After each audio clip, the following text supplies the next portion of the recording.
So you and I, we are most like Jesus when we serve. And I want to welcome you to session 5 of the Equip Discipleship Training. And in this session, we're going to talk about the third behavior of a disciple, which is to serve. And it's really service evangelism. I love talking about serving. There's probably 2 things that I love talking about the most. That's serving and generosity.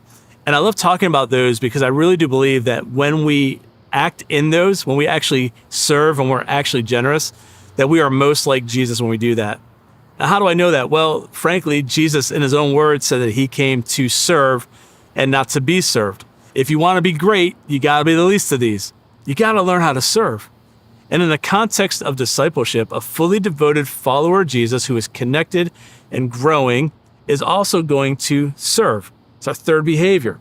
Serving blesses you just as much as other people. I think you probably realize that. Those of you that have ever served before, even if it's hard and time consuming and it's a lot of your energy and maybe it's not the best environment, when we serve and give of ourselves, it actually blesses us just as much as other people. Whether that's serving at a local high school, whether that's serving in our community, serving our family, even serving overseas somewhere. We go overseas and we serve, and oftentimes I come back just as much, if not more blessed than the people we go to do. Well, why does that happen? Well, because serving unlocks something inside of us that is not natural to us. Think about it. We are selfish beings from birth. If you've ever had a toddler or been around toddlers, you hear the word mine a lot. Everything is theirs. Mine, mine, mine, mine, mine. They just have this tendency that whether it's a toy, whether it's something they don't have, something you have, everything belongs to them. It is mine. That's kind of the mentality that we seem to almost be born with.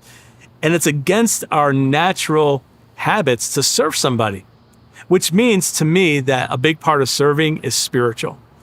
That it is a spiritual thing. So when we serve, and maybe you never thought of it this way, when you serve in your flesh, when you're physically serving somebody somewhere, you are unlocking amazing parts of the Spirit of God inside of you.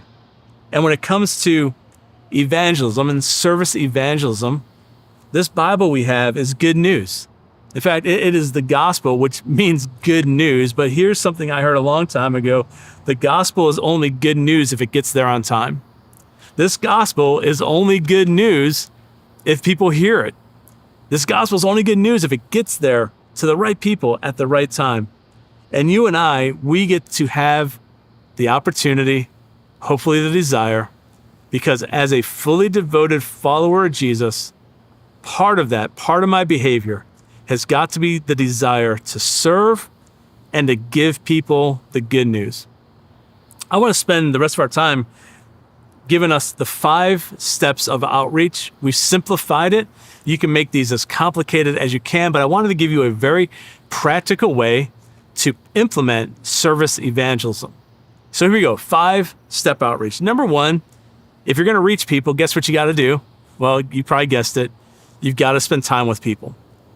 There's no getting around that. If we're going to go make disciples, well, we got to see people come to get saved. Like, where are disciples coming from? Well, disciples come from people who are saved. Well, how are people getting saved? Well, it's like people like me and you going and spending time with people with the hope that one day we're going to share our story with them. So if we're going to reach people, if we're going to serve people, you got to spend time with people. The second step is this, is that while you're spending time with people, you are actually listening to them. Truly listening is one of the greatest ways we show we care. When we are locked onto somebody, when we're looking at somebody, when they're talking to us, when we are actively listening, we are showing that we care. I'm sure you've been in conversations before where you were talking to somebody and you notice the other person was just looking right through you. They were looking at something else. They were looking at their watch. They were looking at their phone. They were distracted. When that happens, it doesn't show you that they care. And so as we're spending time with people, practice active listening with them. Be dialed in, be present in the moment, because it leads to the third step. And the third step is that because we're spending time with them, because we're listening to them, the third step is now we know how to pray for them and their needs. Again, to me, it just takes kind of our prayer life to a different level. Instead of just praying for you, Now I can pray for you and the things you're going through. Maybe you're going through stuff with your family. So now I can pray for you and your family. Maybe you got a job situation that you're praying about or you're worried about, and I could be praying for you and that stress. Maybe it's a health issue. You see what I'm saying? When we're spending time with people and we're actively listening, we're listening for ways to pray for them.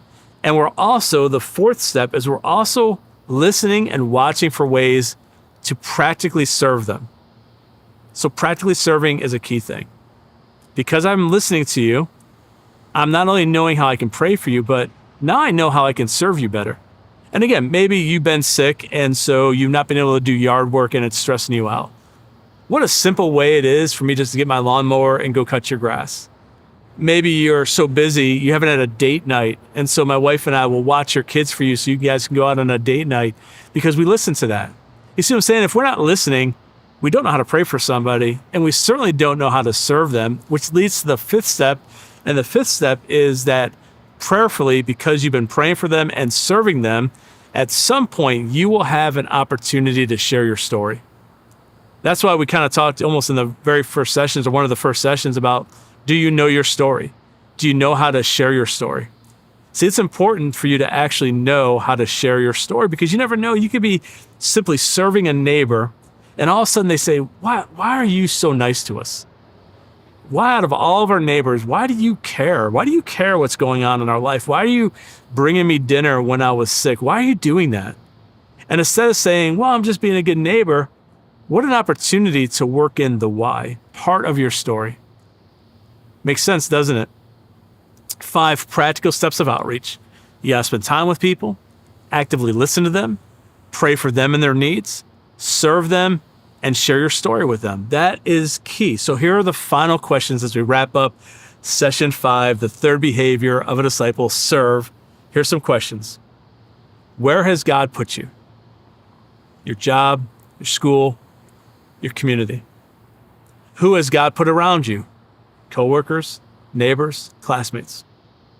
What has God opened for you to do? Where can you serve? Where can you fill a practical need? How can you share the good news with them? So there we go, session 5, very practical session on serving. Thanks again for joining us. I really look forward to having you joining us on our next session, session 6.